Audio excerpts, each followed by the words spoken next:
Thank you. Thank you, my brother. Ladies and gentlemen of the press, I am very delighted to stand before you here today to just confirm what Minister Mudavadi has just said. We were here a few months ago, and we said that we will come back again here. Today, we have had very extensive discussions about my candidature. Because as we know, since we were here last time, a lot of water under the bridge.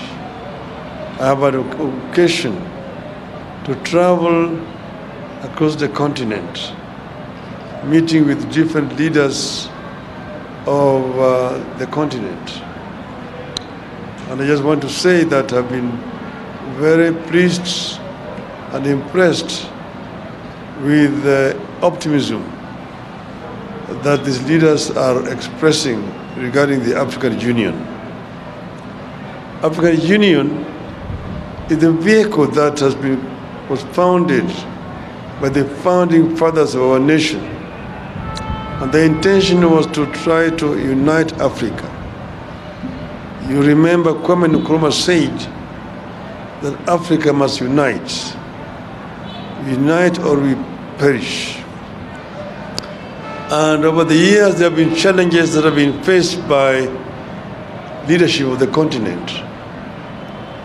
But I want to say that we're happy to see that today the African Union has come of age from the ashes of the Organization of African Unity.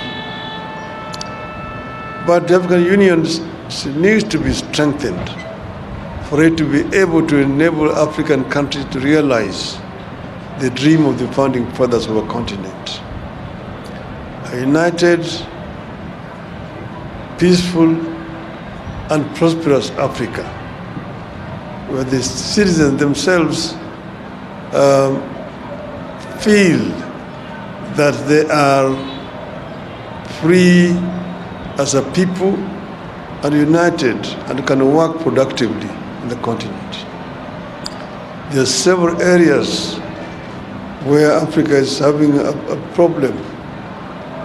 Issues of health care, issues of education, issues of wealth creation, employment in the continent. It's a major issue. As you know that many young African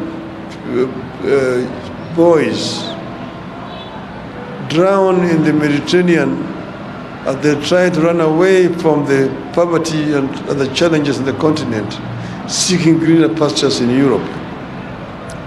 This does not have to happen.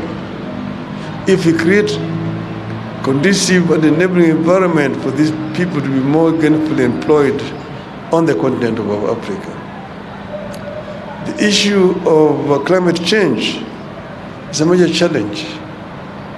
Africa is a victim rather than the main offender. But Africa, at the moment, pays a very heavy price.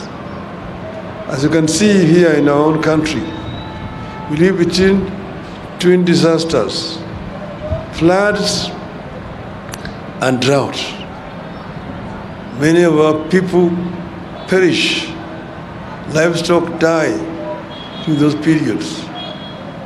How do we arrest this phenomenon? How can we make a contribution? And how can we also negotiate more effectively for compensation from the offenders who have continued to discharge the carbon monoxide in the atmosphere? We need a stronger voice. As individual countries, Africa is weak. But as one united Africa, we can have a much stronger voice to be able to negotiate more effectively for compensation. Energy is another major issue here. most African countries suffer from energy deficiency. Yes, Africa itself has got an abundance of resources for renewable energy. We have a lot of solar energy potential on the continent. We have geothermal, we have wind, we have waves, we have hydro in large quantities, which we all need to harness to make Africa energy self-sufficient. So many things which you will intend to deal with when we go up there. So I am a candidate, as I mentioned, and I'm happy that the Kenya government has come forward to make me a formal candidate. As you have already told, we have already submitted our application as required by the AU, the Secretariat. And from now on, it is all systems go.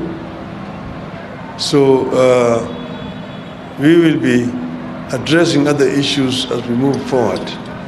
But I want to thank the leadership of the continent who have expressed confidence, and also the people of our country, Kenya. I will need your support in this campaign. I thank you very much for your attention. Thank you.